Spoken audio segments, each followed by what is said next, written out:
This episode of the Behind the Shield podcast is brought to you by 511 Tactical, a company that I've used for well over a decade, and they are offering you a 15% discount on every order. And I will tell you that code in just a moment, but I want to do another product highlight, and I can testify, as with the other ones, through personal experience.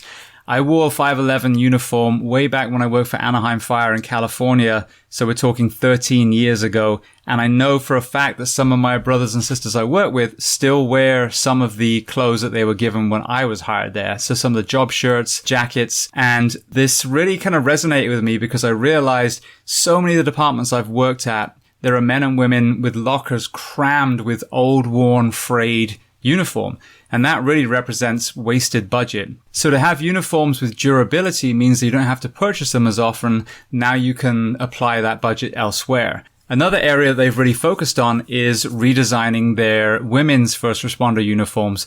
I am a skinny 6-foot-tall man, and some of these uniforms I'm issued literally hang off me like a trash bag, and I can imagine it's even worse being a female first responder. So they have really taken that into account and redesigned the cuts so they're far more flattering to the female firefighter, first responder, medic, etc. On top of that, several departments I've worked for have gone from job shirts to polo shirts. 511 has those. And then to underline a product I've already talked about, they have the footwear. I wore the CST slip-on boot for a long time from 511. And now the Norris sneaker that you've heard me talk about is a lightweight duty boot that puts far less pressure on the ankles, the knees, the back, etc. So as I mentioned before, they are offering you guys a continuous 15% discount. And all you have to do is use the code SHIELD at checkout at 511tactical.com. So once again, code SHIELD at 511tactical.com. Welcome, guys, to episode 287 of Behind the Shield podcast. As always, my name is James Gearing, and this week I am extremely excited to welcome on the show MMA legendary coach Greg Jackson. Now, Greg is obviously known for training so many of the elite in the UFC, Bellator, and other MMA arenas. But lesser known is behind the scenes, he coaches both the military and law enforcement and is also deeply involved in DeliverFund, which is the anti-human trafficking organization led by Nick McKinley, who I had on the show about a year ago now. So as I've said in many of these intros, you, the audience, power the scope of this podcast. This is a free library with incredible minds from all around planet Earth. And my goal is to get these episodes to every single person who needs to hear it, because it will literally change their lives. So there's a couple of ways you can help. Firstly, go to the app that you listen to this on, whether it's Stitcher, iTunes, SoundCloud. Subscribe to the show. Leave feedback, and most importantly, leave a rating. The more 5-star ratings we get, the more visible we are on all the charts of those apps. And then take your email, social media, word of mouth, and just share. Tell people about the podcast. Tell about an episode that really resonated with you. The more we share, the more this grows, the more people literally around planet Earth can improve their lives, their health, and their mental wellness. So with that being said, I introduce to you Greg Jackson. Enjoy.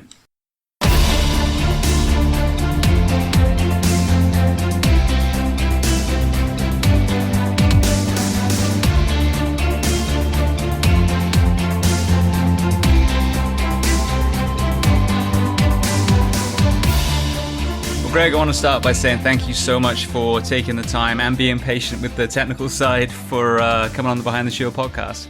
Oh, no worries. Thanks for having me on. It's my pleasure. Now, where are we finding you on planet Earth today? My planet Earth? Well, it's probably maybe not one centralized planet, but it's probably about 12 little satellite planets moving around some bizarre center of gravity that's able to hold it. I think that would be a more accurate assessment of my situation at the moment. I keep planet jumping. Right. But you're in Albuquerque today?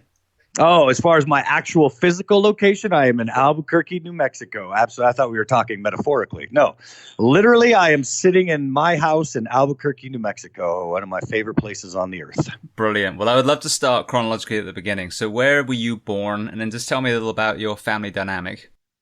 I was born in Washington, D.C. I was raised by two amazing people, Jim and Kris Jackson. from the Midwest.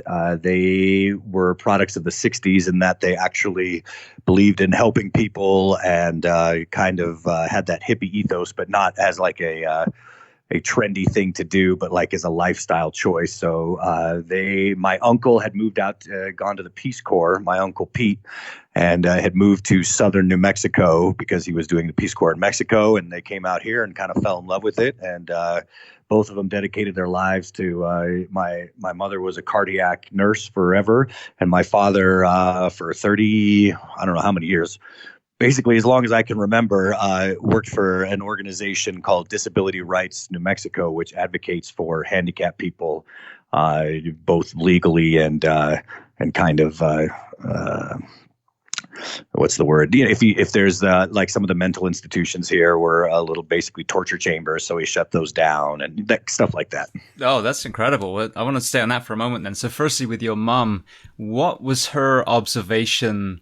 Being a cardiac nurse of the growing ill health through, terrible nutrition that we have here, knowing, obviously through the fitness and nutrition work that you do through your athletes, what does she observe from a cardiac nurse perspective of the health of Americans in general?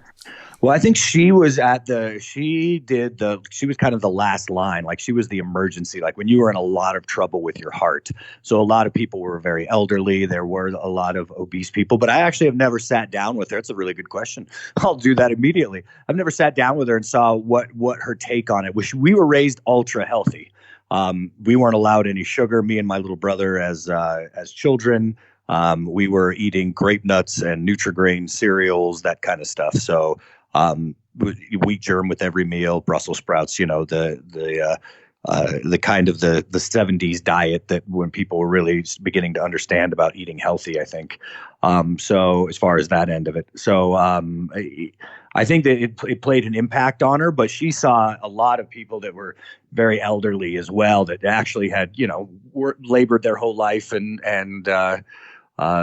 eating relatively natural and healthy because New Mexico is a very rural place. We had a lot of access to that stuff. And so, she was, I'll have to sit down and ask her about that question, but certainly it's an epidemic. There's no doubt about that. Yeah. Well, it's coming from a healthy eating perspective. I mean, she's probably witnessed this with the way that many people believe that these diseases are irreversible and they need their statins and their blood pressure meds and their cholesterol meds versus, the actual healing properties that just a good diet and good exercise regime can give you. That's the foundation, right? I mean, you might need some of that stuff, but if you have a great foundation of good exercise and good food, that's a heck of a place to start. You can't really build a building on an empty basement, Absolutely, and it's funny with your father. I mean, there's the two very pertinent careers that your parents did. I recently encountered an issue where my little boy was subject to what we call Baker Act here, which is when they send them for a 3-day hold in a psychiatric ward. Right. And that's being abused terribly in the schools at the moment. They're using, any child that's even remotely challenging, they just shoot off to there. So I wonder what his observations have been of the progress or regression of psych ward use in the last 10, 20 years. Yeah, I mean, certainly I think he's, my dad is one of the most brilliant people I've ever met. And, I'm certainly he as well. My dad never talks unless he has a well thought out argument, or he'll just stay quiet. So I'm sure whatever his opinion is has been well thought out and researched because that's just the kind of guy he is. But yeah, he in the 80s especially, a lot of the mental institutions were pretty nightmarish, and so he did a lot in tandem with his team and other people, obviously. But he did a lot of work to kind of get that straightened out. So I'm super proud to be his son. He's an amazing guy. Yeah, they sound like amazing people. All right, well then, so obviously you are coaching the world's elite when it comes to MMA. When you were young, what were the sports you kind of connected with? I wanted to do martial arts ever since I can remember, and that's pretty much all I cared about. Like I did soccer and stuff as a kid, and you play kind of street football and that kind of stuff. But I was never captured by sports really. It was just it paled in comparison to my love of martial arts. So everything about my young life, I cannot remember a time where I was not doing some kind of martial arts, since it was very, very early on that I had that relationship with it. So it's been that's been my focus. I don't know if it's hyper focus or it's the only thing that can keep my attention. I'm not sure which end of the spectrum that's on, but that certainly is the case. Now, I personally, I got enamored of the martial arts very young. I'm a very, very small, skinny child when I was younger. And, I think that intrinsic urge to protect yourself when you feel kind of vulnerable. But I kind of, excuse my language, I basically fuck my way through a bunch of martial arts. Started with, I think it was WTF Taekwondo, then Shotokan for a while, then ITF, and then and then boxing, Muay Thai, then Jiu-Jitsu, each of which, A, humbling me, and B, showing me the strengths and weaknesses of the one before, usually by getting my ass kicked by whichever the next style was. So lead me through the styles that you kind of, the path that you took within the martial arts.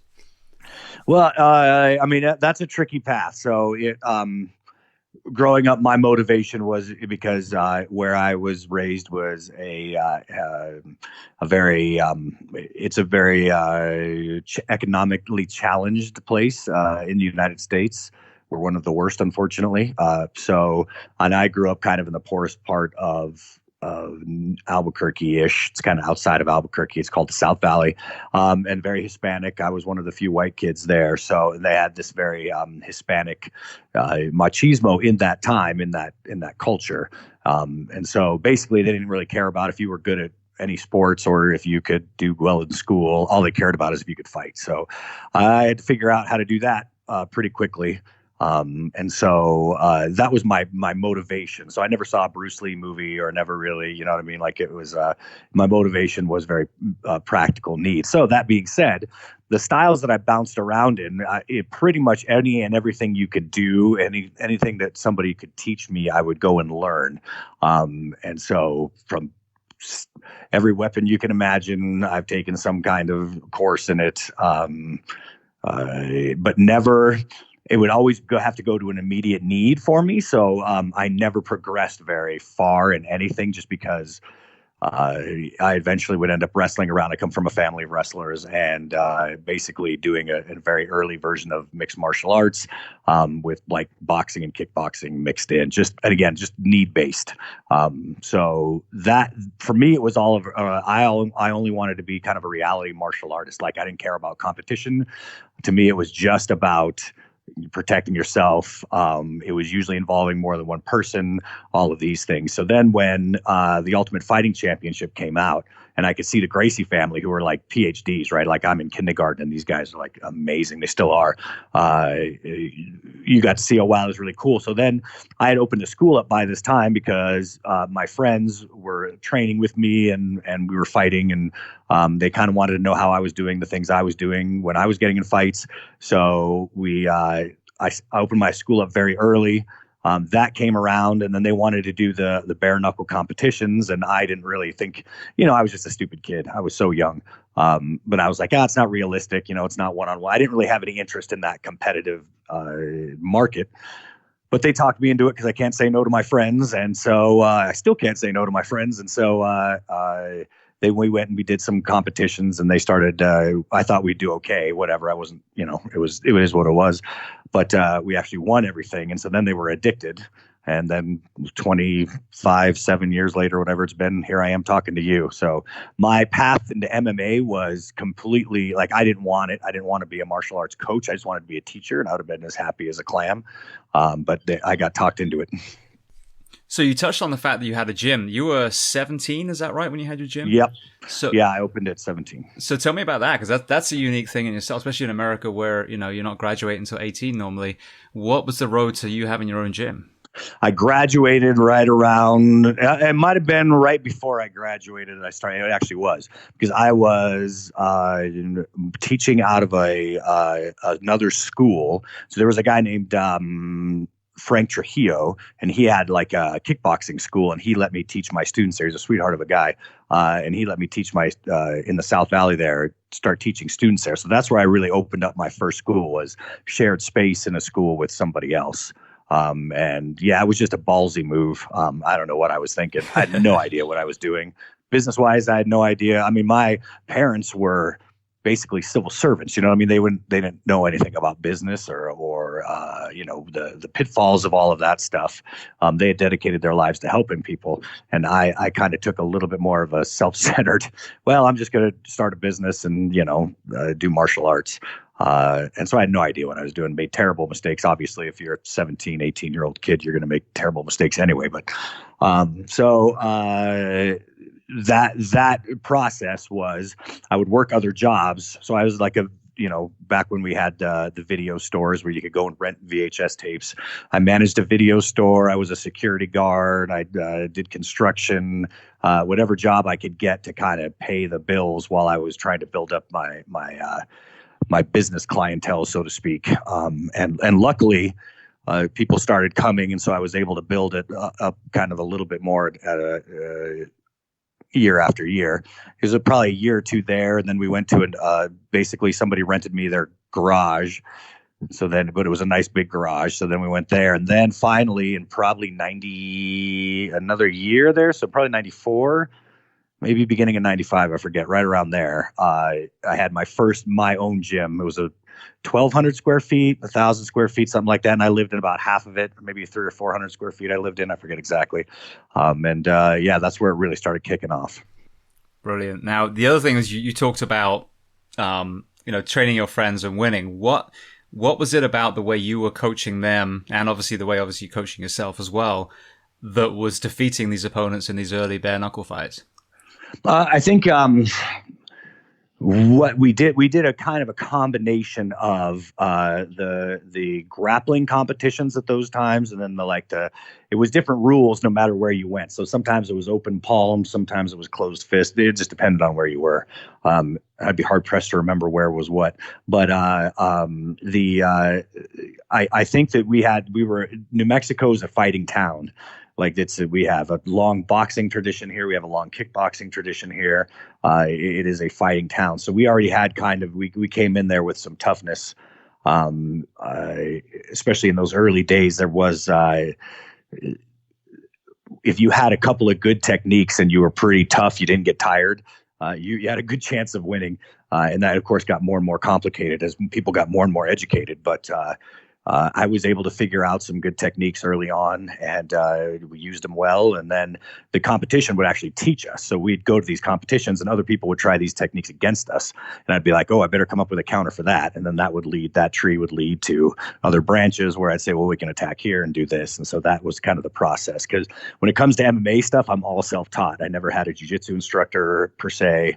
That's the one, Brazilian jiu-jitsu is the one art that I never really took lessons in, other than the coaches and stuff helping me out and showing me moves that we have, around, and you would go and watch the moves in competition. But I don't have any jiu-jitsu belt at all.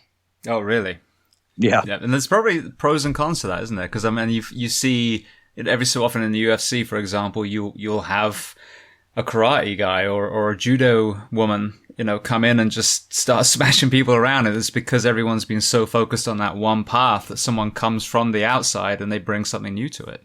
Well, I think you're right, but a little more microcosm there. We would go to the grappling tournaments and actually win the grappling tournaments against the Brazilian Jiu-Jitsu practitioners, which used to drive.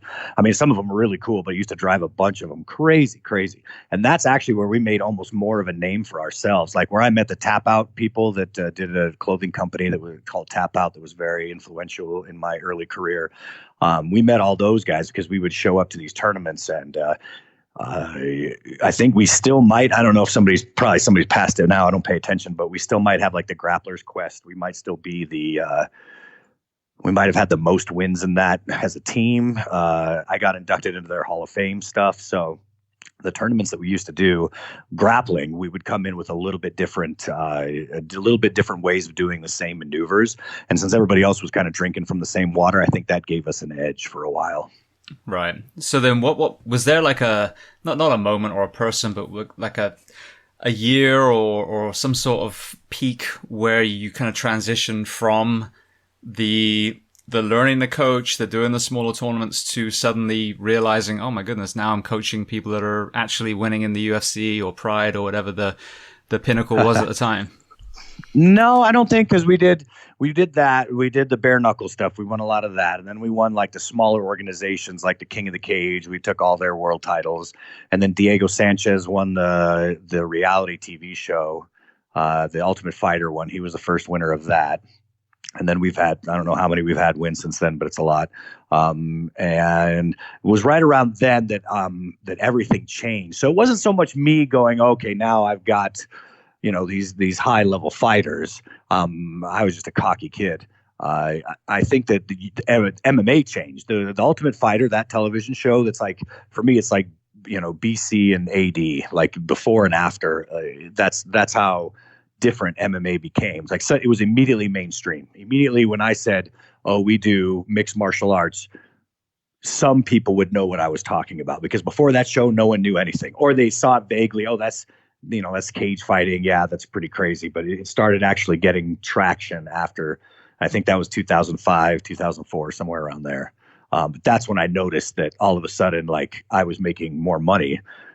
Really, I would have been happy in my little place making the money I was making, just because I could, you get to do your art, you get to do what you love all day. It's so fun. You get to hang out with your friends. But that's when things really started to change in the MMA world, for me anyway. Yeah. Well, I heard you in one of the interviews talking about, the audience craving entertainment, craving that Rocky, rock'em sock'em robot style. And it's interesting because the Griffin Bonner fight in that same series was basically the pinnacle. And I think if that had been a technical jiu-jitsu finish, it wouldn't have had the impact. But basically, because they almost beat themselves to death, sadly, that was what it took. It hooked them. Yeah. We'll always owe those guys for sure. It hooked them hard. Yes.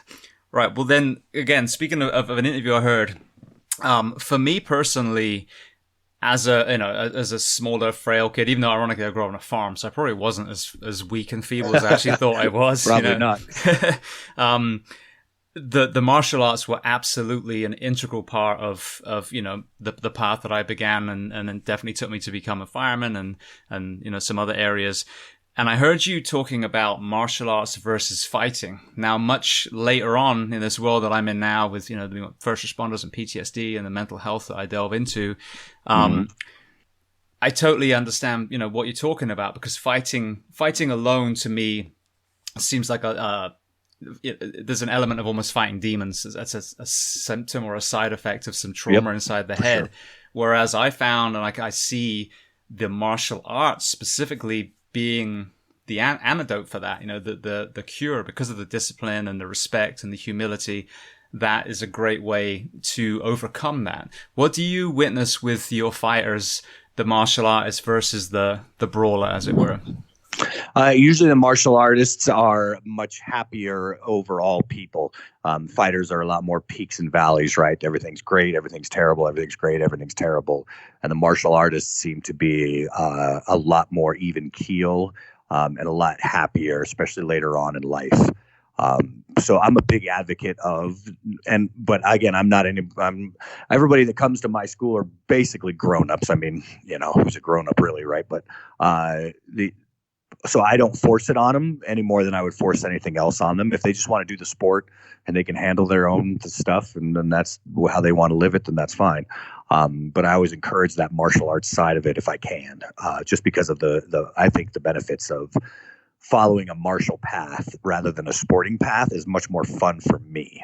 But that's just me. That doesn't necessarily mean that other people will agree with that. So I think that the martial arts is a very healthy way to move through life, again, because of those qualities that it gives you, especially if you've got snakes in your brain, like a lot of us do, and it gives us the ability to help try to control that.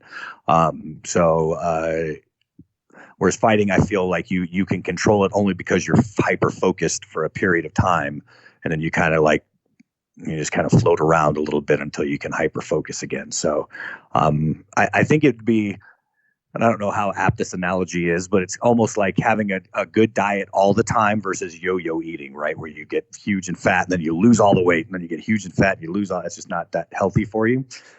But again, I'm a big believer in kind of you are a grown-up human being, and you'll have to make your own choices there. Here's what I think, but I'm not gonna. I don't own anybody. I'm not anybody's master. I don't like that the connotations of that. I don't want to fight for mastery over anybody. Other than if it's an actual physical confrontation, which is very different to me than, hanging out with people. Those two things are very separate for me. And so if they want to choose the martial arts path, then we've got a lot of fighters that do that. And some of them are just, hey, it's the sport, it's my job, I love it, but I don't need the rest of it. Right. Now, are there any, doesn't have to even name the names, but are there any stories you have of a broken man or woman first entering, whether it's addiction, just mental trauma, that through the martial route, through your gym, that they ended up overcoming adversity in that way? Yeah, I think there's a lot of stories like that. I'm trying to think of one specifically. But certainly you get that a lot wherein, so I have a saying that the martial arts attracts the crazies. It's kind of like psychologists. You very rarely meet normal psychologists. Sorry, psychologists, it's true. Right? Because what was their impetus to get into psychology is usually wanting to understand either something about themselves or the mind. So you have a kind of an interesting perspective to start into that line of work to begin with. And I think fighters are very similar to that. I think that some of them just want to get mastery over what they fear or their emotions being crazy. They want some sort of semblance of control over.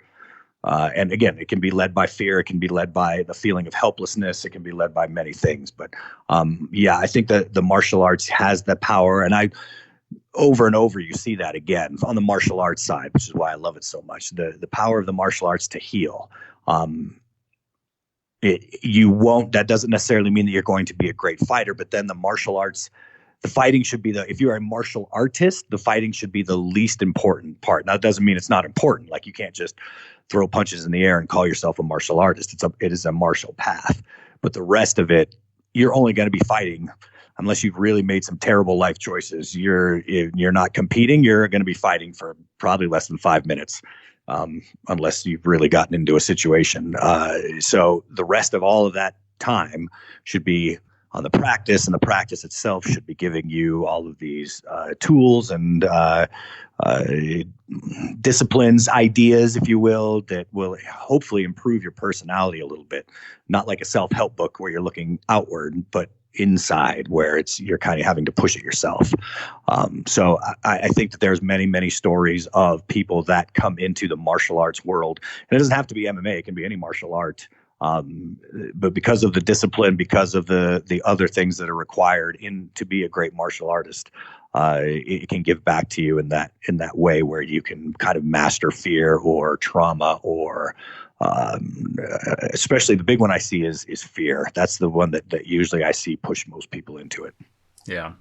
Now, with you touched on a point that's something I've talked about a little bit, is the kind of the journey versus the destination philosophy, where for example, let's take podcasting. So say I want to hit X amount of downloads. I've got to benchmarks where I've wanted to get, and obviously for me, it's not an ego thing. It's every single person that hits play here's someone who has value, who's actually going to enrich their life. So it's a really positive metric to follow.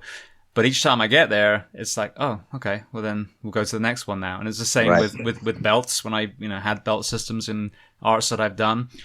How do you kind of steer your fighters to kind of get the eyes off the prize and focus more on becoming a little better every day?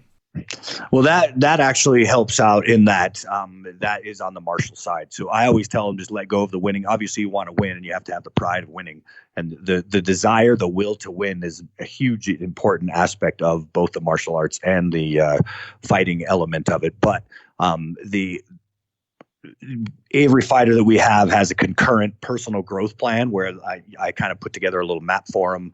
Says, here's what you need to, you're wrestling on a macro level, your wrestling is terrible, you need to work on this, or, you need to do a jab, or whatever it may be, that where you have a hole in your technique, and then you have game plan specific. Okay, now we're in a fight camp, and for this next 6 weeks, you have to do these things to get them into trouble and do these things to stay out of trouble yourself, whatever it may be.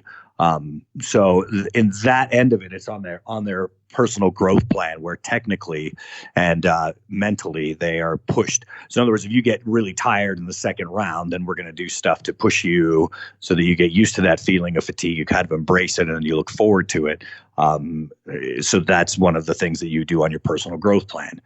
You wouldn't necessarily do that on a game plan specific thing, because it's going to be something that's almost exclusively done out of camp, where you can kind of acquire this mental toughness, or a higher level of mental toughness. And the same thing with technique. So to answer your question, we have kind of a personal growth plan that everybody goes through. They're not personality based, right? Because who am I to judge somebody and say, well, you need to be better at, hugging your mom every day or whatever. It's like that. That's being that human being side. That when you're a grown up, that's on you. Our side is to try to get you on the fighting side, to try to get you to be the best you can be as a competitor in the sport. Right. Now, obviously, there's so many disciplines now within MMA, and there's only so many hours in a day, especially if that's not someone's full-time path, as it were. How do you kind of allocate time wrestling, time, doing jiu-jitsu, time doing Muay Thai to try and get that perfect balance without overtraining? Right. Well, that's why we have a lot of great coaches that are much better coaches than I am. And they're all specialists kind of in those fields. But yeah, a lot of that's really tricky, and it's very individualized. You have to see where they need the work. So then you can allocate what time you need to do, how much you need to do in these areas, because those are the work. That's the work that you need. But it's a tricky tightrope, right? And that's half of, especially on the personal growth side, that's half of it. It's just, okay, you're going to go to these many group classes and you're going to have these many private lessons with these coaches. It's a constant tightrope act. You have to constantly adjust your balance. Yeah. Now, on the other side of the scale, something I talk about a lot with the first responders is rest and recovery, because you get a lot, the hard chargers of our profession, they're doing these crazy shifts, 56 hours a week, not sleeping, and then going to their CrossFit gym and then going to jiu-jitsu. Yep. But the sleep deprivation side and understanding how detrimental that is something I'm trying to bring education to them, so they realize, again, you're not overtraining and you're working uphill. It's not like you get to go to bed every night. You're up, 2-3 nights a week. So with your athletes as a coach over the last 20 years, what have you witnessed as far as the importance of sleep and rest days, or active recovery days, and performance? Big time. It's a real deal. And again, it's the same thing. The hard chargers will come in, they'll try to work out 4 or 5 hours a day. They won't take days off. That's a big one. I have to force all of my guys out of the gym. I like 48 hours off, but most of them can't. They'll go nuts. So at least 1 day to a day and a half off is a big deal. This is in fighting camp. And then after the fight, I don't want to see you for a month or so. It's such an intense process on the fighting side, building it up, going through camp. Your body's going to break down. Your mind's going to break down if you keep doing that over and over and over and over again. So yeah, it's not a sprint, it's a marathon, right? So just so much of my job is personality management. In that, I say, no, you got to get out of here. I don't want to see you. Go relax, have fun, watch a movie. Don't think about fighting. Don't think about anything. Go play video games. Go, I don't know, for a walk in the, by a stream somewhere, whatever it is. Get out of here. I don't want to see you, because that, again, it's that if you're always on the front lines of battle, eventually it starts to take its toll on you, and you can't keep that pace up forever. You'll hit a breaking point where either mentally or physically you will break, and then you're forced out. Like either you're injured or you're just mentally so cooked that you're not doing anybody any services. Yeah, which is exactly what my community suffers from. Same. So with 20 years evolution, watching the strength and conditioning world change, what kind of training principles have you found works well with your MMA as far as strength and conditioning? Well, again, that's individualized and it's personal growth. Some people need to be stronger. Some people need to work longer. It needs to be periodized for camps. That's for sure. You don't train the way you get ready to train for a fight. So for 6 to 8 weeks out is very different. Your volume is less, but your intensity gets higher. And then it's very athlete dependent. That's what I've really learned, is that there's no one magic formula that works for everybody. Just because people's personalities are so different and their bodies are so different, what some people can withstand, other people can't. So you really have to do a personal, it's old Sun Tzu, right? You have to know yourself and know your enemy. You really have to understand it's a super individualized thing. And that's why there's no one formula that like is on the internet that everybody does and it works the same for everybody, right? Like your diet's going to be a little bit different. There's the same parameters, obviously, right? Like nobody's eating, well, I shouldn't say nobody. Most people are not eating cheeseburgers 3 days or 3 meals a day and then getting ready to fight camp. But listen, I'm sure it's been done. We'll probably get like 18 dudes. That's what I do. I diet. That's if it works for you, that's great.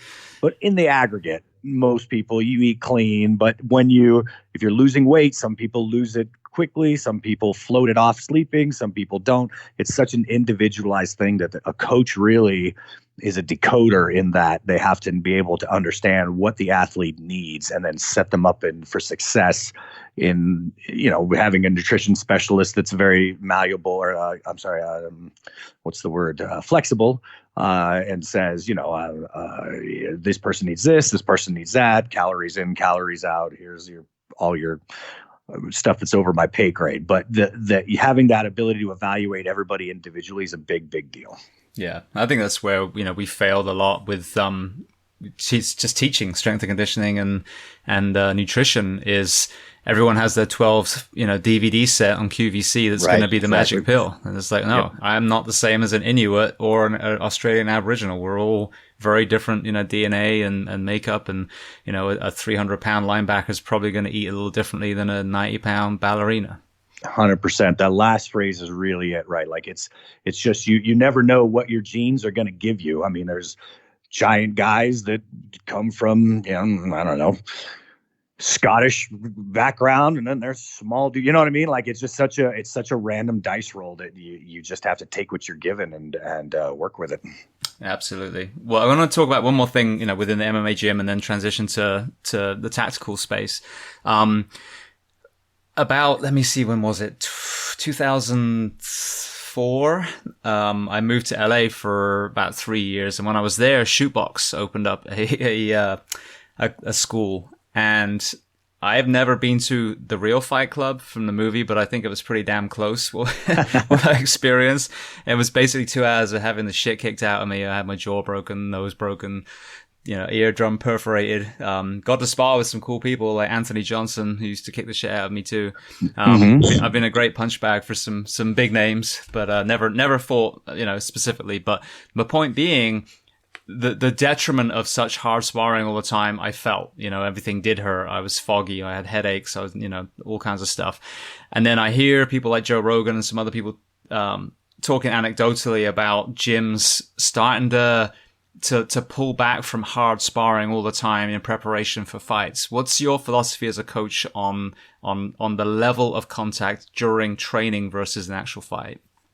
Well, obviously fights are full on, but we've also pulled way back. We have 1 day a week where we go pretty hard, but not like we used to. And again, that's just as you learn more about CTE and its effects. We were all ignorant in the 80s and early 90s. As to what that even was. And I'll tell you, I was ignorant until the 2000s. We all did kind of that same methodology of just like, well, you're fighting to get ready to fight. That's what you do. Obviously, you wouldn't try to hurt each other because that would just make everybody injured and no one could fight. But you're going at it pretty good. So we are at one of those that has pulled way back on heavy hitting. It doesn't seem to make a large difference to us, but all the concussions that you get do make a large difference. So on the positive side, we seem to be faring pretty much the same. And on the negative side, hopefully we'll be able to have conversations when we're 70. Yeah, well, exactly. Absolutely. All right. Well, then transitioning to the tactical space, I want to go to the military first. Obviously, you trained some soldiers like Tim Kennedy, who I had on the show a couple of times.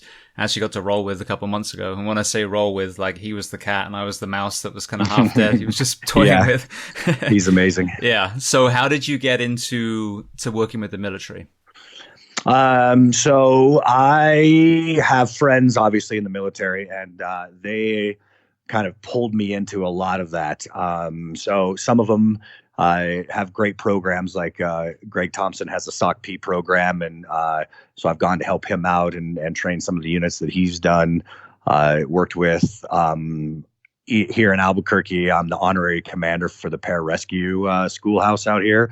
So I've helped those guys with combatives, and then it's a big community and a small community, as you probably already know. So other people express an interest in, hey, you help those guys out. Would you like to come help me out?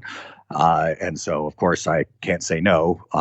And so that's kind of my job doesn't have a lot of social value to it, right? Like I'm not like my parents. My parents are like real heroes. Like I just basically hold a bucket and yell at people. So it's a nice chance for me to get, I don't charge anything to do it. So it's a nice chance for me to actually give something, contribute something back for you, like a fireman. Like you spent your life in service to your community. Well, I don't have anything like that. So my way to give back is the only skill I have, which is the combative side as well as the MMA side. So, and it's a lot of fun for me because you have so many different parameters to its mission specific stuff. Very rarely are the same techniques used, right? It's a very, very different space. So it's a lot of fun to try to figure out the best ways to do that in the new spaces, and vetting it and, fighting around with it and stuff is a lot of fun. Yeah. Well, pararescue is an interesting special operations. I think that's the one that closely mirrors firefighters versus SEALs, Green Berets is more like the law enforcement side. But if I was ever going to be, and this is obviously if I ever even was able to pass the test that they have, I think, a lot of us, the rescuer side, the thought of going in just to pull someone out and get them out is so, there's so many parallels to that. And I've had a couple of those guys on the show, but that's probably it's not they're not known as much as they should, but I think it's an incredible member of the special operations community. You have to be so good at so many things, right? You have to be able to do all your firefighting pieces, but then you have to dive, jump, whatever it takes, and then all the medic side too. And yeah, we've in the pararescue community should be very proud of all of the amazing people they've had come through there. And I'm super honored just to hang out with them. I'm very lucky that all these like super awesome people want to hang out with me for 10 minutes. I consider myself very grateful. Well, so are there any areas where, what you brought to those communities, there was kind of like aha moments? Because I know with the instruction of combatives, they went from almost like the old school karate to, more jiu-jitsu, Muay Thai, the weapons training that they do. What were areas that you kind of had that perspective and like, okay, this is kind of dated now. This doesn't work in today's battleground. Let's try something different. Well, it's just about being practical about what you have. And again, I've had some very good people help me out. Luckily, I've been able to go to a lot of the schools, and so I get to see their perspective. And I have a lot of great trainers that have a lot of battle time experience dealing with that on the military side. And so they can say, here's what we do, here's why we do it. And as long as you can articulate reasons that make sense to do things, then you should do it. And these guys have had 20. I've been doing this for 20 years. Well, they've been doing that for 20 years. So I'm very grateful that I have a lot of great people to help me and have taught me over the years. And I continue to learn. Man, I couldn't imagine a worse death than not learning something new.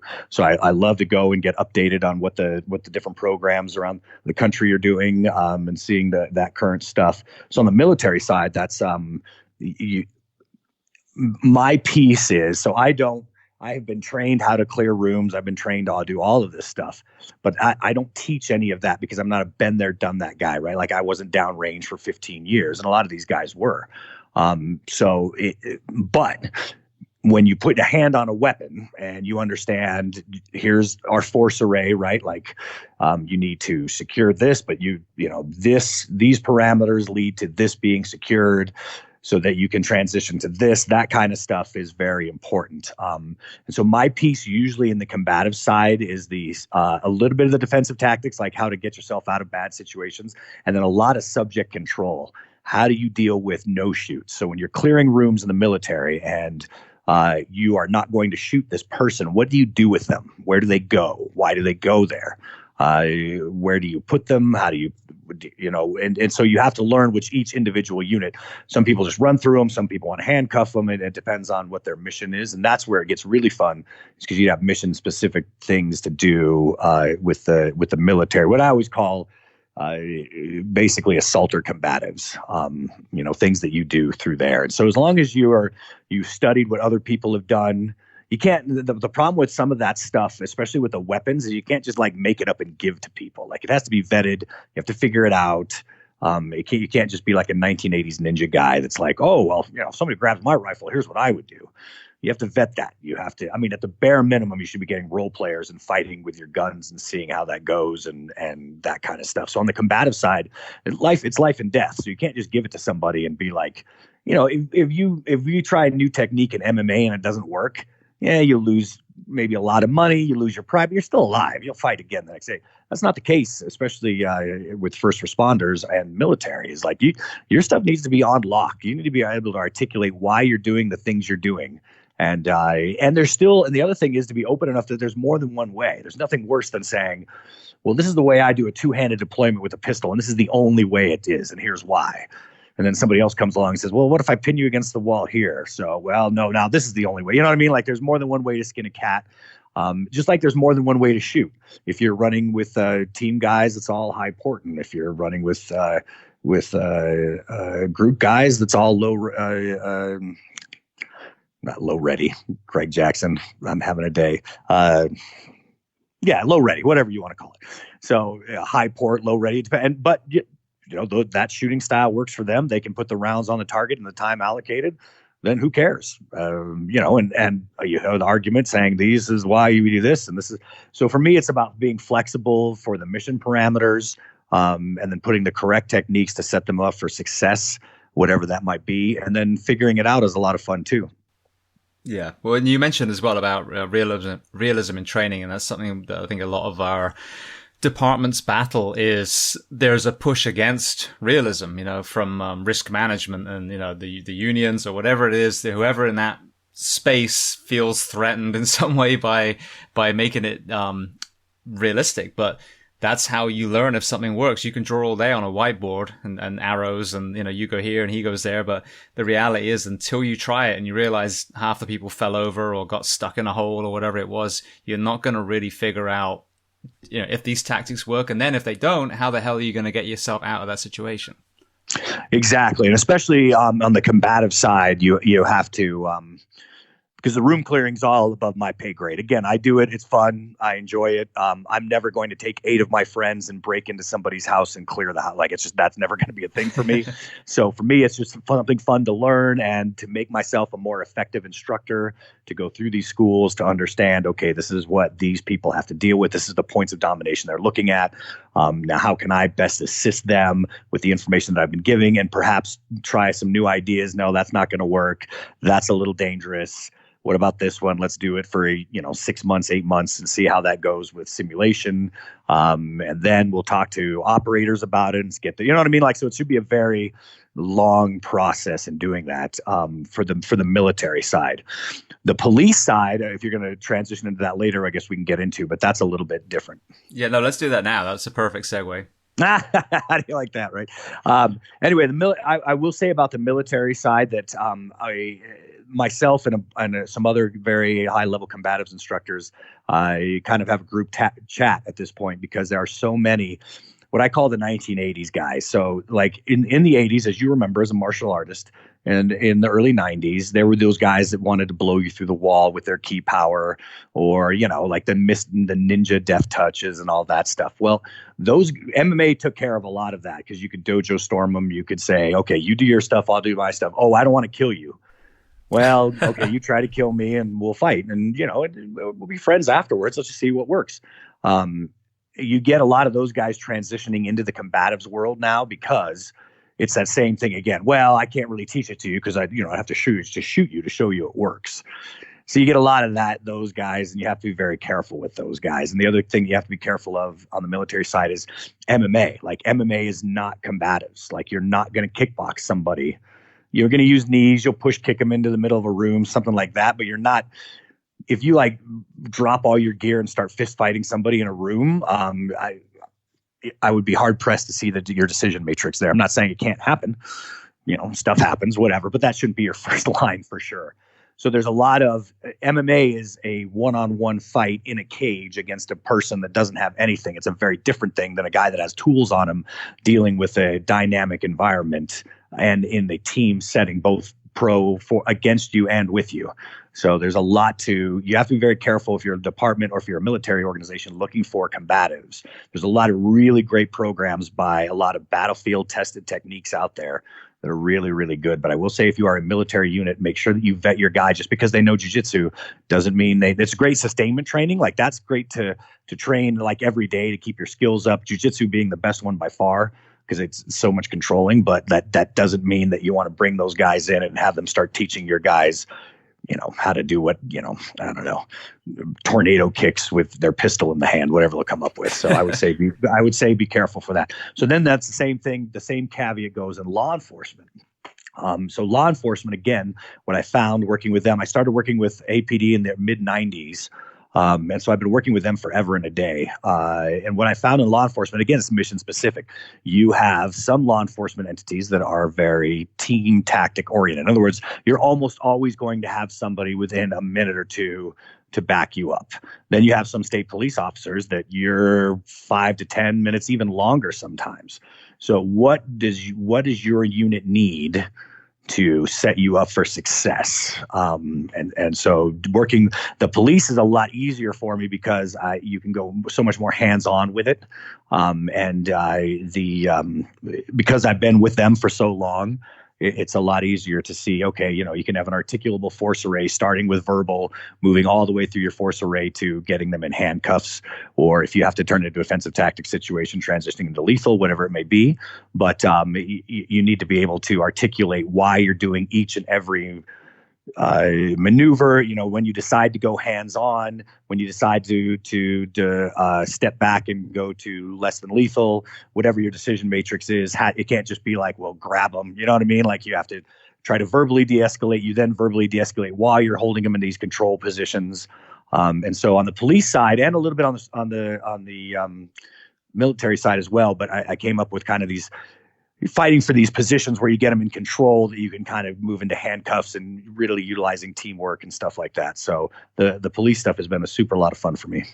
Right. Well, Albuquerque is obviously very lucky to have you on their doorstep. What have you witnessed kind of nationally in your 20 years as far as the ability physically and jiu-jitsu wise of the average U.S. police officer?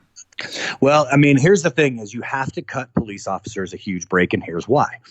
In a perfect world, you would do your shift, maybe work out at lunch, go after your shift, you go to do a jiu-jitsu class for your sustainment training so that you're rolling around and controlling people, and then you would go home. You got kids.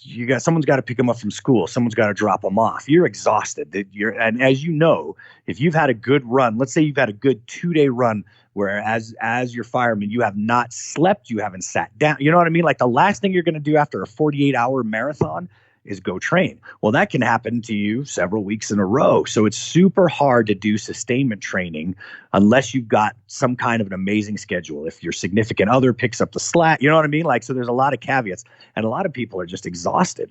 I mean, by the end of that day, you're so mentally exhausted, especially if you have any kind of PTSD issues that you're working with as well. I mean, the whole thing is so exhausting. It's hard for people to get sustainment training. And in my opinion, sustainment training keeps you from being exhausted, but not everybody has that same experience. So you have to cut them slack there. Now, obviously, there's good and bad in everything. There's good and bad police officers. I know great police officers. I know police officers that aren't so great. There's good and bad in everything. But I will say that the knowledge base is getting better now as far as being able to control people without injuring them. That is a very good trend that is happening. But still, there's a lot of police officers that do what I call the day after, and that's they'll get into a knockdown drag out where they almost get in some real trouble. And then the day after, they're like, I'm never going to let that happen again. And then they'll start doing the sustainment training wherever it may be. But I will say that nationally, I think the combatives programs are coming along better. So the police officers are definitely more educated now in total than they ever have been before. I think they're getting more professional, at least in Albuquerque. Especially there, we're learning, we're growing, where people are seeking out training. I see that a lot. I work with a lot of police departments nationally as well, and people are seeking out training. I'm really seeing people looking for a simple way to get effective training. I'm seeing a lot of that. So I think that we're moving in the right direction as police officers. Now, obviously, I'd like to see everybody a lot more healthy, a lot more proactive, but there's just so many variables to deal with. It's very hard for police officers. Yeah. And I mean, I personally think it should be inbuilt into their day. I mean, I think I agree. Police and fire should be paid to train. And then this project is, I say this a lot, it's a double-pronged project where I hold the firefighter, police officer, soldier accountable, and then I hold the administration in which they work accountable as well. Oh, that's absolutely right. That's absolutely right way to look at it. And there's a perfect example. We had Sheepdog Response come to Ocala a couple of years ago. Tim Kennedy and the guys. Yeah. And I went through it, and then it was literally, I mean, I think it was a week after the Parkland shooting that we had here.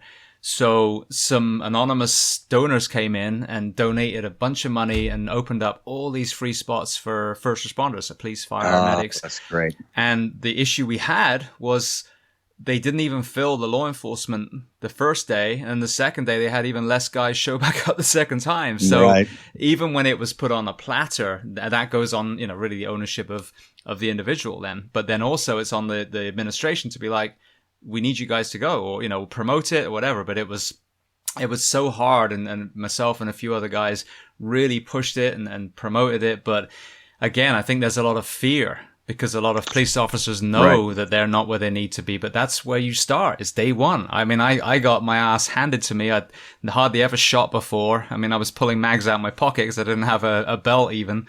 But that's what you do. You swallow your pride and you start today. Well, that's very hard, especially when you're looking to police officers to be in control of a situation, right? That's their job, to kind of come in and de-escalate and take control of situations.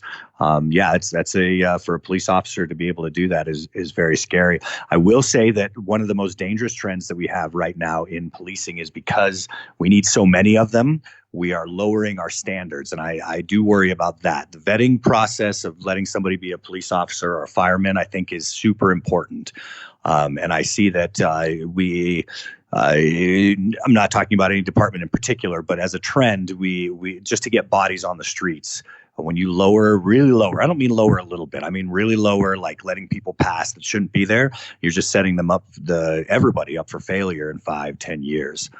So I kind of left that out. I think nationally, as a police force, we are getting better educated. We are becoming more effective. We're addressing issues like race and misogyny and a lot of stuff. And I think we're making strides there. I really do. But the vetting process is going to set us up for failure. I will say that's one hole that I've seen. Absolutely. Well, an area that I've spoken about a lot is just that. Like, I've witnessed great fire departments that the bar was set incredibly high. They had no problem cutting you if you didn't make it. That ended up, having great people all the way through the ranks. And then I've worked for a department where the bar was buried underground. It was so low, and it was a ripple effect, and that same standard then promotes through. And what I've seen is, whether it's the SEAL teams or whether it's, you, for example, when you have a department where there's a huge, high level of professionalism, and you're respected by around, people will seek you out to join your department. But when you bring that bar down, it has the reverse effect, in my opinion. Yep, I couldn't agree more. And it'll be interesting because we need so many. Police and firemen are so overworked. It'll be interesting to see how we solve that problem. It'll be an interesting. It's going to be an interesting time, I think, in the next 5 or 10 years to see, because they're actually going to be well trained, but they're not, like you said, they're going to be the individuals that aren't going to want to go to the sheepdog training, right? Their bar was never set that high, so they never really want to do it. So it'll be interesting. Yeah. Absolutely. Well, one more just real tangent question, but I had Bas Rutten on a while ago, and he was that's my man. Yeah, he was awesome. And this poor guy just had that neck issue. But he was talking about striking, and obviously, in MMA, you've got the 4-ounce gloves. You're able to strike with a closed fist. What's your take of striking in the street? Are you a proponent of the open hand strike? Yeah, for sure. Well, I use whatever tools it takes. It's situational dependent. If I'm fighting more than one person, I will both close and open hand. Like I don't ever say you always fight with a closed fist. You always fight with an open palm. I think there's time for both. If you're just defending yourself, police officers should never be hitting with closed fists. I mean, if they have to transition to lethal, they're not going to be able to hold anything if they shatter their hands. So if you get into a situation, especially if you're a state police officer on the side of a road, and you've got to fight 2 or 3 people, you should be transitioning to tools and using palm strikes and elbows more than palm strikes. Elbows are where it's at. So palm strikes are great. Like, listen, if Bas hits you with a palm strike, you're going out. But that's Bas Rutten. That everybody can't generate. I mean, everybody can hit hard, but there's only one Bas Rutten, and he's amazing. So I like elbows. I find elbows are a little more effective than anything else. But I'll great finger jabbing to the eyes, that kind of stuff. A street fight's a street fight, so I try not to make it as Marcus's Queenberries as possible these days. But as far as when I'm teaching people, but to me, it's about problem solving. It's really, if you want to learn martial arts, then basically you're learning how to solve a problem, and that problem can be an individual. That problem can be a group of individuals. It can be an individual within an environment. It can be an individual out, in a park. So it's just about using your environment, using whatever techniques, be it a closed fist. Sometimes closed fists are appropriate. Sometimes open palms are appropriate. But I never want to say to somebody, this is the only way you do this. I would say, do it. And if it's not working, it's not working. Now, obviously, if you break your hand, you're going to have a longer day. So that's one mark against closed fisting. But I've seen and experienced fist fights where I've had my hands closed and seen other people with their hands closed and had zero problems with breaking our hands. So, it is what it is. Yeah. Yeah, actually, the worst thing I ever had in my hand was a bone bruise sparring one time. Yeah, I would think I would have rather broken my hand, and it was like six yeah, months. Probably so. Yeah, probably so. That's probably accurate. All right. Well, then I want to transition to DeliverFund. So I had Nick McKinley on the show, my man, doing amazing things with human trafficking. So how did you find your way into that organization? Well, actually, Nick, I found my way to Nick through the combative side because where he used to work. So I found him through that originally. And then we became friends. I actually met, did he tell you how we met on the side of a mountain? No, he didn't. I actually met him when he was in pararescue. So before he went to the agency, he was a pararescueman. But this when I was young.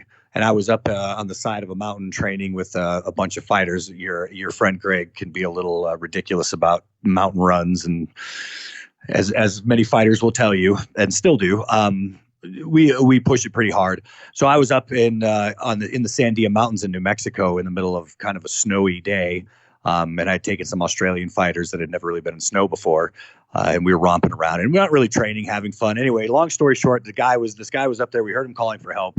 We went. I went back. It started blizzarding pretty hard. I find Nick McKinley, who I didn't know was Nick McKinley at the time, and kind of guided him around where we had heard the guy, but the guy had already moved. And so then Nick was worried about me becoming like a liability, because we're romping around in full-on blizzard conditions at this point, and I'm in like jeans and a puffy jacket, which is what I'm always in. And so Nick's like, I think you're going to get hypothermia. We better get you off the mountain. And I'm helping out people. I'm running around in a blizzard. You couldn't find a happier Greg Jackson. So I was like, really? No, I'm all right. And again, I grew up in the mountains of New Mexico. Like, I do winter camping all the time, and the cold never really bothered me. But Nick was like, you're probably going to get hypothermia. So anyway, that's how I met him. Then years later, I met him again through when he was working in the agency, and then he got out and started DeliverFund for reasons I'm sure he already told you. So then he said, hey, do you want to help out? I'm like, yeah, but I didn't even know it was a thing. Like, I'm so ignorant that I didn't even know that human trafficking was still. I mean, I grew up in the hood, but you don't really see like, oh, that's human trafficking. You know what I mean? Like, I wouldn't even know what indicators to look for. So I was very surprised that slavery still exists. And I was raised by hippies that, slavery is about the worst thing. So I immediately jumped in to see whatever I could do to help out.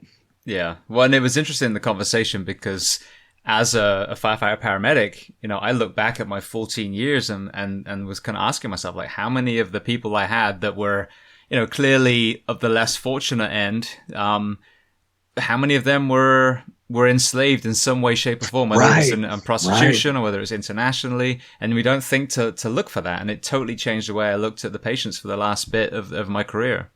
Wow, that's awesome. Yeah, I mean, right. Like you don't know what you don't know, right? And I think that you and I were both in that same box. Yeah. So were there any kind of stories that stuck with you of people you came across that were victims or success stories of some of the agencies you work with? Yeah, the success stories are the ones that I really like. I mean, how hard Nick works. He's an animal. Like you can see why he did as well as he did when he was downrange. He's an animal. That guy just goes and goes and goes. It's very rare that you find somebody that's just stubbornly good, just like a honey badger of good. Like he just tries to do the best thing that he can all the time. There's no ego with him. He always tries to set everybody else up with success. You never see him being like, well, I'm the guy that really, you know what I mean? You never hear that from him. He's always pushing credit off to others. He's just a very impressive person to me. So, watching him really, push hard and see, he's super happy when he helps even just one person. He'll tell you the story, or I'm involved now, so you'll see the kind of the fruits of his labor, and it's very impressive. It's also very addicting. Like once you help people out, that's a hard thing to stop, man. Like you're like, you're a fireman, you've been doing it your whole life, right? Like so that the ability to like, oh, I helped it. I went home and I actually helped somebody out. And listen, the next day it might go all bad for them, but today I helped him out. That's a powerful emotion. And I think, so when you see, I mean, we had in Albuquerque, we had one of these traffickers keeping the women in literal dog cages. Like you see that, and then you get them out of the dog cages. We work in tandem with the police. We're not door kicking down anybody. We're private citizens, but we work in tandem with this. He's explained. But when you know that that's not going to happen to those people anymore, that's pretty addicting. Yeah, and I talk about that with the kindness component. What is so crazy is it feels that there's an intrinsic reward system in the human body that when you do something kind, it feels good. And when you're an asshole, it feels bad. And yet it seems like such a hard sell to get people to be nice to each other. Well, I think that again, that gets hidden and layered and it just takes one bad person to ruin everybody's day. And I think that it gets hidden. I think that I like that. Now, listen, I grew up where I grew up. So there's fish eyes. There's dudes that don't matter what you do. They are genetically made that way, or they've been institutionalized so much that you will never fix them. There's just no fixing them. Like I get your lefty recidivism programs. Like I understand completely that you're trying, and God bless you, keep trying. But you're not. There are dudes that I know that you're not going to fix. Either they're mentally ill and they need meds, or they've just become this thing, and there's no coming back. And then there's people that I think that are layered, right? Like there's spectrum. There's like there might be a little bit of good under them, but I think most people are. I have to believe that most people. I mean, I don't know if I'm as far as Noam Chomsky, where like everybody's like, everybody needs their best self. And it's these institutions that kind of beat them down. I don't know. I think that I'm on the personal responsibility side too, and I'm sure he is if you put him against the wall with it. But I think that you see people giving homeless people money, and there's no reason they have to do that, right? Like so. I think that everybody's kind of good. It's just that you get guarded, you try to hide that part of you. It's kind of considered weakness sometimes, unless it's not in a situation like you where you're a professional and you do it for a living. I think there's a lot of reasons that people aren't just immediately good to each other all the time. Yeah. No, I think what I see is that middle group where they just need to be led. And I don't mean that ever in a patronizing way. Just the first person to say, hey, let's all pick this car up and get this person that just got run over, whatever it is. And you see videos of that all the time. So it's just a shame that some of the shitbags of the world seem to get so much airtime. Well, that's human nature too, right? Because that's entertainment, and that's what I true. learned with MMA, right? Like it doesn't have to do with that. People like to listen to them for whatever reason. Again, there's a lot of varied psychological stuff that's over my head, but I think that that's entertainment. That's all that is. Yeah. Now, what do you think of the WWE-esque theatrics that have kind of become part of the landscape of some of the MMA press conferences these days? Well, I think it's super important. Like you have to remember what is the purpose of this. And I don't remember the interview that I talked about this, but one of the books that changed my real perspective on it was that Trickster Makes This World. It's a venting. It is. I mean, if you want to go deep into it, I'm sure it's all mortality denial, right? Like we all know we're going to die, so we're trying to fill up the space in between that time to do other stuff. I get that you could baseline that, but I think that you have so many complex emotions when you're dealing with entertainment, and one of them that offers you is the old. You remember the old days in a movie when the bad guy came on, like you really hated the bad guy. Like you were allowed in that space to feel actual hatred. Like you saw what this guy was doing and you did not like the bad guy. And now obviously that with the moral kind of complexity, the bad guy now is sometimes bad and parts of them good. I mean, it's like hyper realistic and not realistic at all at the same time, which is always funny to me. But I think that you need to just have a space where you let that out, where you vent it out. And so I see a lot of that at MMA, which is why I don't bother like reading comments or anything, because it's that person's angry and they need to express that anger somewhere. And this is where they choose to do it. They pay money to watch people fight, to be inspired, but then also just like, do you hear the boos and the hatred and the that venting has to happen. Like, and you can do it in healthy ways, like through the martial arts, but we're just not there as a society, right? Like this is the way that we have decided. Before Lent, you have Mardi Gras, right? Like you have to blow off all of this steam so that you can be a decent human being. And I think that's what wrestling figured out. Professional wrestling figured that out, because there used to be a lot of actual like catch can matches. But those don't go to script. Like the bad guy would win and leave everybody grumpy. You know what I mean? Like, so it's much better to have it be have a theatrical component to it, because people watch fights. Some people like you have been lifelong martial artists, and you watch fights because you appreciate what's happening, right? Like you watch it like a football fan watches a football game. They're like, wow, did you see the way he did this play to that play? That's how you watch it. But most people watch MMA to be inspired. They want to watch fighting to be like, wow, that guy, he was so beaten down and he didn't give up and he came back. And you see, because when people say good fights, they don't talk about technically shutting somebody down, although they can, but it's very, very obvious, right? Like they just run through you, they get in the mount, they beat you down. Oh, that was a good fight, because they saw, this total dominance thing. So that's the inspiration to dominate, right? But they also have the inspiration to be brave. It's inspirational much more than it's technical. And then there are a lot of fans that really like both, right? Like that they like both. But I would say that by and large, my experience with the most vocal fans are the ones that feel like they have to vent something. So I don't see it's a bad way at all. I used to be like annoyed by it. Like, what do you mean this isn't a beautiful fight? Like, did you see but now I I understand. Okay, I get it now. Yeah, I just love to line up all the ones that call these, MMA stars pussies for, cowards because they didn't fight someone, and just line them up in the cage. Well, right, but they'll never do that, right? Because that's not the point. They don't actually think that they are that. Or if they do, they're just projecting, right? They just there's this anger inside of them, and they have to, because what kind of a fan you are is what kind of a person you are. Like a fan is like a view, like how a fighter is a view into the soul. Like, how brave the guy is if he's all cut up and he fights back. That somewhere in that person there, that bravery exists. Well, you have that exact same mirror back on the fan. If you're a fan that's angry and yelling all the time, then I see into who you are. You have this anger in you, and man, I hope that you figure out a way to get around it.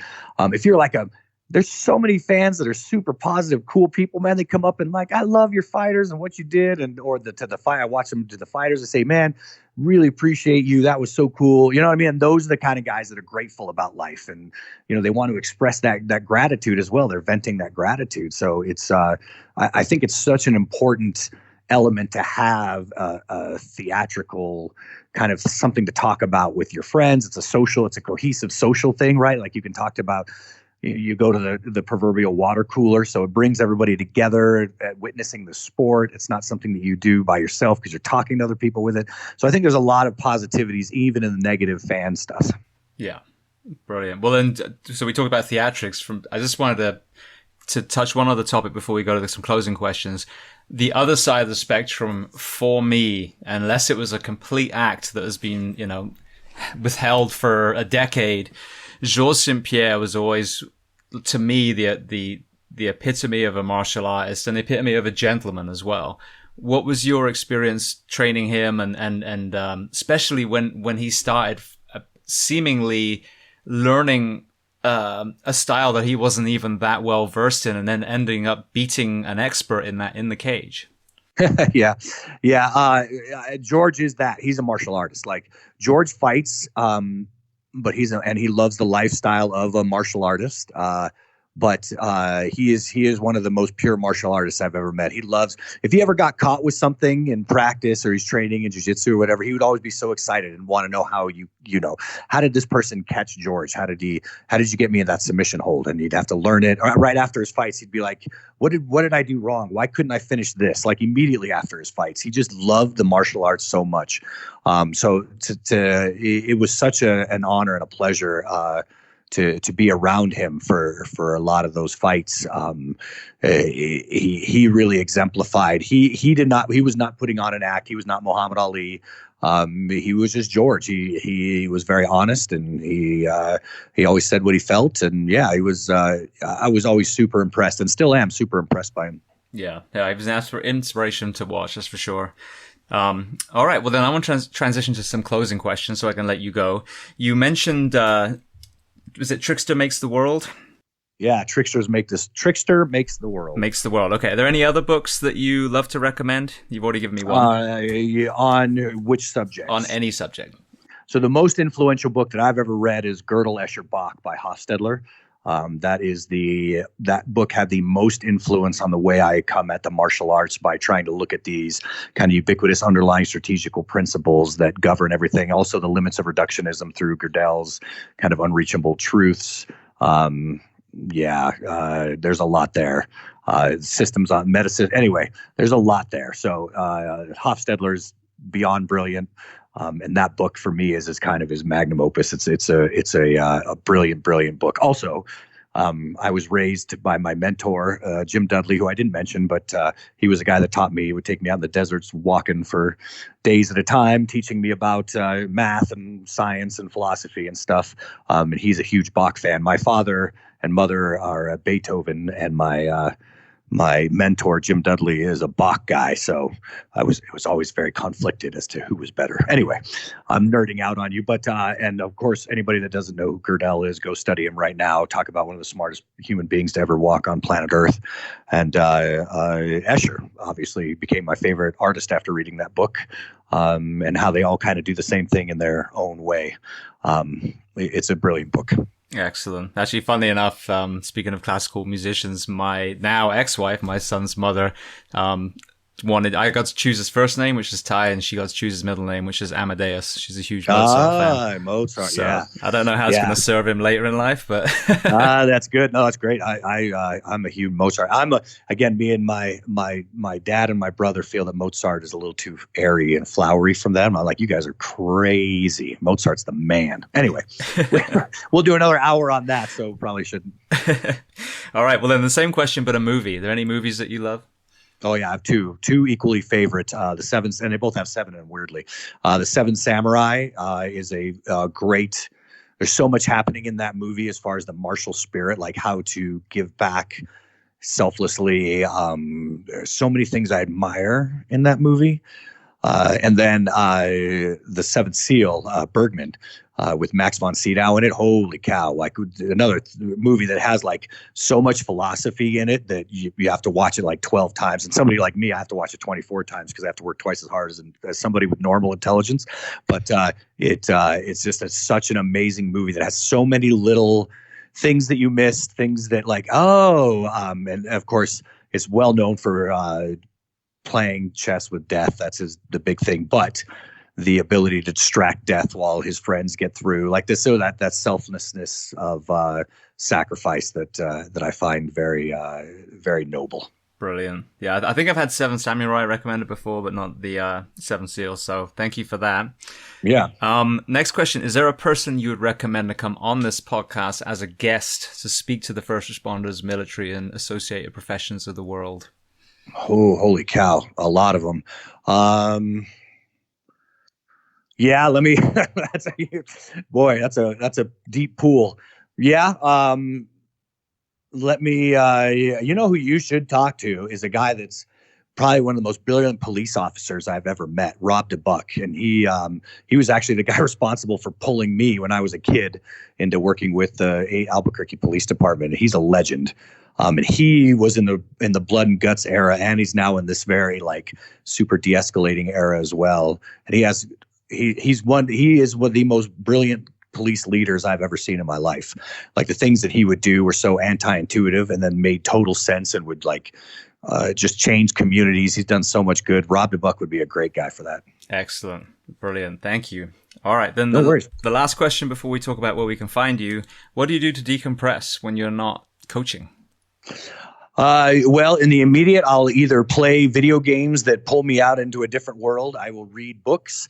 And then if I have time, I go ghost towning, which is where I go find old towns in New Mexico that have been long abandoned and do research on them and find out what they were and then go find them and just kind of poke around. I don't take anything or, it should all stay where it's at. But I find the towns and it's fun because you can backpack into them or you can drive into them and just you get to see a part of history that was very important to people at one time and is now just you watch nature reclaim it. So it's been a lot of fun. I've been doing that since I was a kid. So it's been a real joy and a pleasure to have that hobby. That's very unique. Yeah, I know some of the images of the abandoned shopping malls where nature's taken it back and all these trees growing inside is absolutely beautiful. Isn't it crazy? So yeah, having these old towns out here. In New Mexico, we have old Hispanic towns from like the 1600s. Then we have when the Anglos started coming in the 1800s, and then modern stuff. Yeah, it's just crazy. The mining towns from like the 1950s that have been abandoned. It's a lot of fun out here. Right. Now, are you seeing any of the inter oh my God, what am I talking about? I'm blanking on the name now. The border. So the inter-border violence from the drug trade where you are? No, because we're kind of a pass-through, right? There's not a lot of, because we're such a poor state, there's not a lot of, I mean, there is some, but mostly if they're going to move drugs and stuff, they do it through us because of the big I interchange, which is where I-25 and I-40 meet.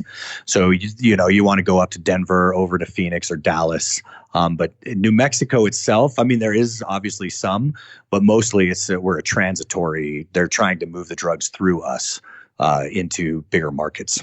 Okay, well, good. Yeah, that's something I've talked about a lot on the podcast. Is there's countries like Switzerland and Portugal. I actually interviewed the guy that did it in Portugal that have decriminalized drug use, and it basically cut the head off the snake of the right. illegal drug trade.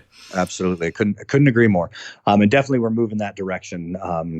It's just mostly because we have so many violent people here. We need to get the people with marijuana problems, in my opinion, kind of out of jail and get these violent criminals off the street. Absolutely, and the human traffickers, like we said. Yeah, those guys. Yeah. Brilliant. All right. Well, Greg, I just want to say thank you so much. It's been a fascinating conversation. I know you're extremely busy, so I really do appreciate you being so generous with your time today. Oh, no worries. Thanks for having me on, boss. It was a lot of fun.